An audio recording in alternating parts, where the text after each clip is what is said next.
Hello，小朋友，今晚 BB 故事台要講一個關於誠實同埋貪心嘅故事，就係誠實的樵夫啦。同一件事，兩個人有唔同嘅選擇，結果又會有幾唔同呢？我哋一齊聽下啦。喺好耐好耐之前，喺一個寧靜嘅小村莊入面，住咗兩個樵夫。佢哋係好朋友嚟嘅，兩個都係靠斬柴為生，每日都一齊上山，一齊落山。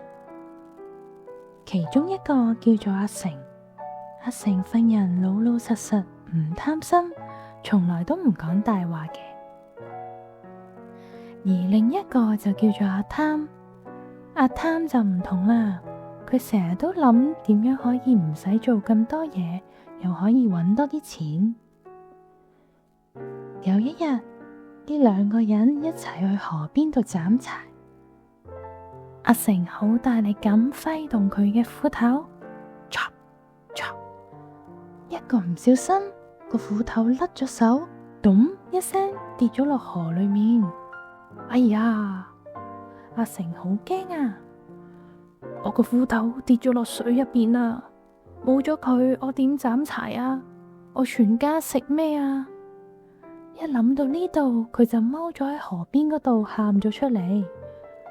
就喺呢個時候，喺河裏面冒起一陣好柔和嘅光芒，有一位面容好慈祥嘅河神喺水裏面慢慢咁浮咗出嚟。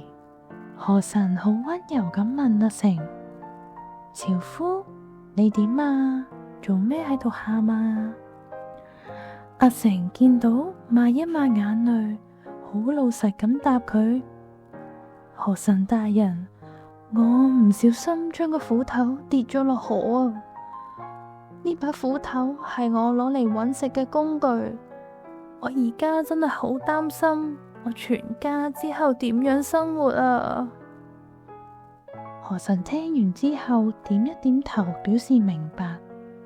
佢就潛返落水入面，好快佢就上返嚟。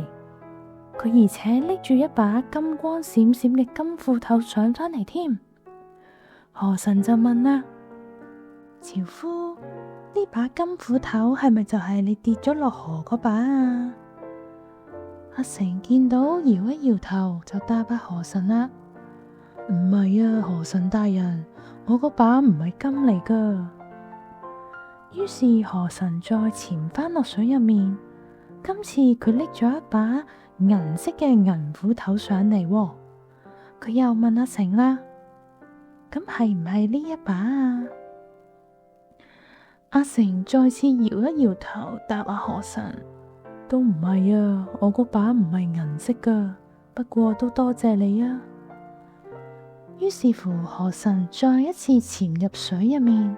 今次佢捧住一把有啲殘舊又有啲缺口嘅鐵斧頭上返嚟。阿成一眼就認出呢一把就係佢嘅斧頭啦，佢好開心啊！係啦，呢把就係我把斧頭啦，多謝你啊，河神大人！河神聽到哈哈大笑，眼神入面充滿住讚許。樵夫，你係一個誠實嘅人。而呢份誠實比任何金銀珠寶更加珍貴啊！講完之後，河神就將呢三把斧頭全部送晒俾阿成啦。金嘅斧頭、銀嘅斧頭，而且仲有佢原本嗰把舊嘅鐵斧頭添。阿成好感激佢，大大力咁向河神鞠躬，開開心心咁就攞住三把斧頭返屋企啦。而阿貪其實喺側邊睇到晒成件事，佢眼金金咁望住阿成，心裏邊就諗：哇，咁着數嘅，跌把斧頭落去就可以攞返三把上嚟，仲要又有金又有銀添，我都要試下先得。於是第二日，阿貪就自己一個去返呢條河邊。左望右望，見唔到有人喎，於是就特登將自己把斧頭好用力咁抌咗落河裏面啦。咚！然後佢又即刻踎低扮喊，我把斧頭跌咗落水啦！果然河裏面又冒起柔和嘅光，河神再次出現啦！樵夫，你點啊？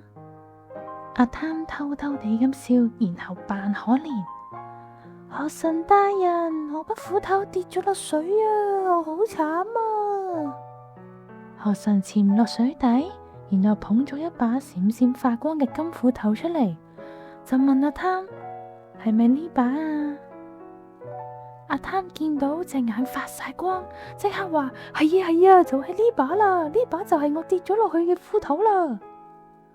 河神聽到之後，笑容慢慢消失，佢眼定定咁望住阿貪，眼神變得好嚴肅。樵夫，你講大話喎！阿貪大吃一驚，但係死撐住咁話：冇啊，呢把真係我嗰把斧頭嚟噶。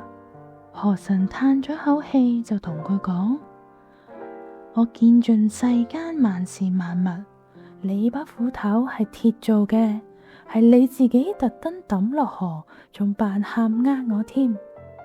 你嘅貪心同埋你嘅大話，我一眼就睇穿你啦。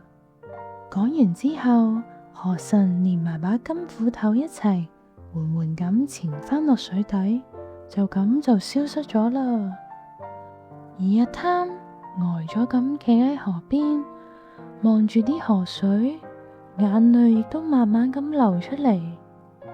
佢因為自己嘅貪心，最後連自己把舊嘅鐵斧頭都冇埋啦。佢頭耷耷咁行返屋企，一路行一路諗起阿成老老實實嘅樣，佢嘅心裏面好慚愧啊！小朋友，你哋聽到啦，同一條河，同一位河神，但係阿成同阿貪嘅選擇唔同，結果亦都完全唔同啦。阿成因為佢嘅誠實，最後得到超出自己所需嘅回報；而阿貪呢，就因為貪心同埋講大話，就連自己原本有嘅都冇埋啦。呢個故事想話俾我哋知，誠實又唔一定即刻有着數嘅，但係長遠嚟講，誠實嘅人先係真正嘅贏家。小朋友，如果係你嘅話，你會揀做阿成定係阿貪呢？今次嘅故事就講到嚟呢度啦。如果你鍾意聽我講嘅故事，請你訂閱我嘅頻道同埋 like 呢條片啦。下次再聽其他故事啦。晚安啦！